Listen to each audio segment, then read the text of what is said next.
ஓம் நமச்சிவாய! வாழ்க நாதன் தான் வாழ்க இமைப்பொழுதும் என் நெஞ்சில் நீங்காதான் வாழ்க கோகலி ஆண்ட ஒரு மனிதன் வாழ்க ஆகமம் ஆகி நின்று அன்னிப்பான் வாழ்க ஏகன் அநேகன் இறைவனடி வாழ்க. ஓம் நமச்சிவாய! இன்று நாம் பார்க்கக்கூடிய பதிவு என்னவென்றால் புத்தாண்டு வருடம் 2026. இந்த புத்தாண்டு வருடம் 2026ஆம் வருடத்தில் முதலில் நாம் பார்ப்பது மேசராசியாகும்.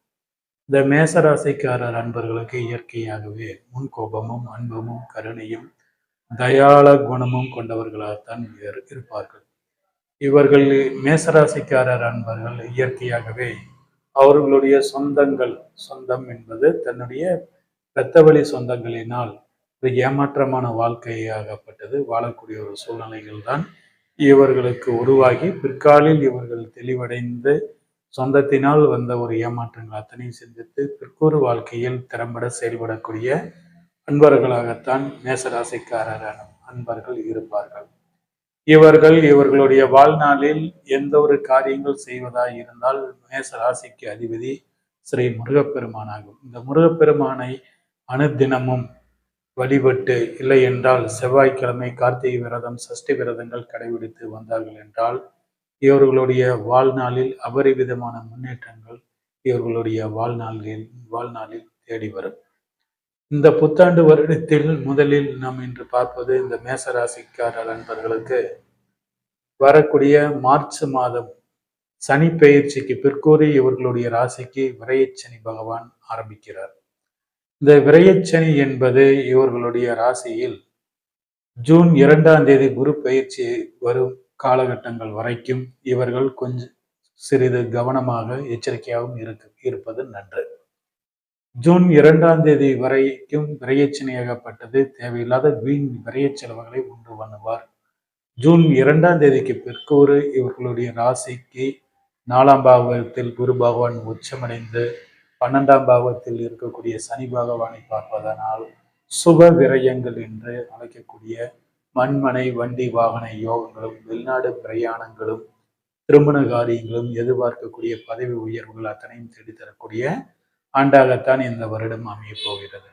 சென்ற ஒரு வருடமாகவே இவர்களுடைய ராசிக்கு குரு பகவான் 3ஆம் இடத்தில் மறைந்து இருந்ததனால் தர்மமே செய்ய போனால் கடைசியில் கர்மம் வரும் என்று பழமொழிக்கேற்ப இவர்களுடைய வாழ்நாளில் சென்ற ஒரு வருடமாகப்பட்டது ஒரு ஏமாற்றமான வாழ்க்கையாகத்தான் இவர்கள் வாழ்ந்திருப்பார்கள்.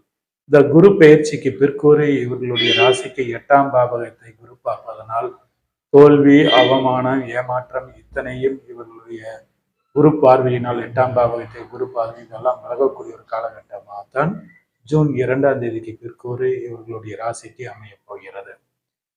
மற்றொரு பார்வையான 7ஆம் பார்வை என்பது இவர்களுடைய தொழில் ஜீவனத்தை குரு பார்ப்பதால் பதவி உயர்வு அந்தஸ்து அதிகாரமிக்கக்கூடிய ஒரு யோகமாகத்தான் ஜூன் 2ஆம் தேதிக்கு பிற்கூறு இந்த வருடம் இவர்களுக்கு அமைய போகிறது.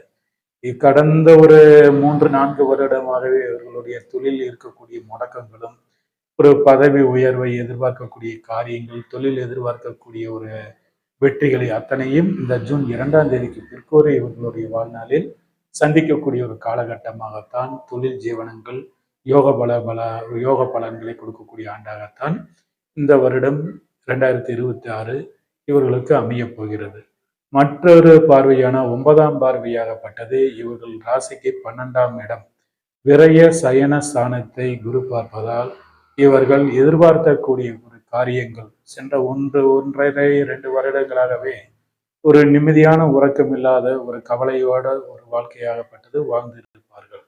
ஆனால் இந்த குரு பயிற்சிக்கு பிற்கூறி இவர்களுடைய கவலைகள் அனைத்தும் தீர்ந்து ஒரு நிம்மதியான ஒரு வாழ்க்கையை தேடக்கூடிய ஒரு யோகமாகவும் சுப யோகமாகவும் மாறப்போகிறது இந்த வருடம்.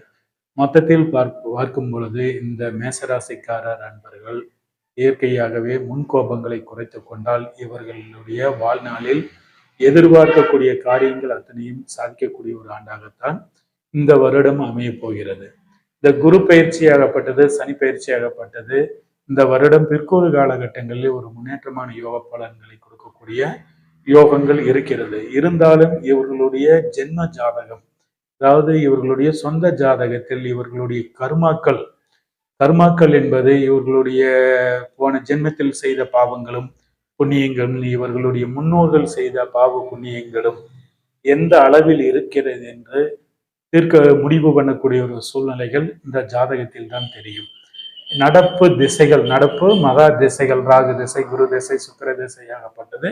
அது சுபயோகமான திசைகள் நடந்தால் இந்த வருட பலன்கள் என்பது இன்னும் இவர்களுடைய வாழ்நாளில் பெரிய அளவில் ஒரு வெற்றியாகப்பட்டது தரக்கூடிய ஒரு யோகமாகத்தான் அமையும். இவர்களுடைய ஜாதகத்தில் மகா திசைகள் ஒரு வலுவில்லாமல் இருந்தால் இந்த சுபயோகமான பலன்களை நடந்தாலும் கூட இவர்களுடைய எதிர்பார்த்த அளவை காட்டிலும் சிறிது குறைவான பலாபலன்கள் தான் இவர்களுக்கு அமையும்.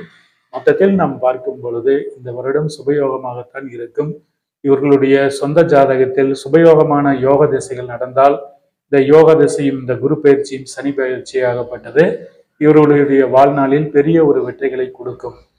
இந்த குரு பயிற்சி சனி பயிற்சி என்பது யோகமாக இருந்தாலும் இவர்களுடைய சொந்த ஜாதகங்களில் நடப்பு மகா திசைகள் வலுவில்லாமல் இருந்தால் சிறிது ஒரு மன நிம்மதி, ஒரு ஆறுதல் ஆகப்பட்டது இந்த வருடம் நடக்கும். மொத்தத்தில் இந்த வருடம் சுப யோகமாக வருடமாகத்தான் இந்த 2026 வருடம் இவர்களுக்கு அமைய போகிறது. நன்றி, வணக்கம்.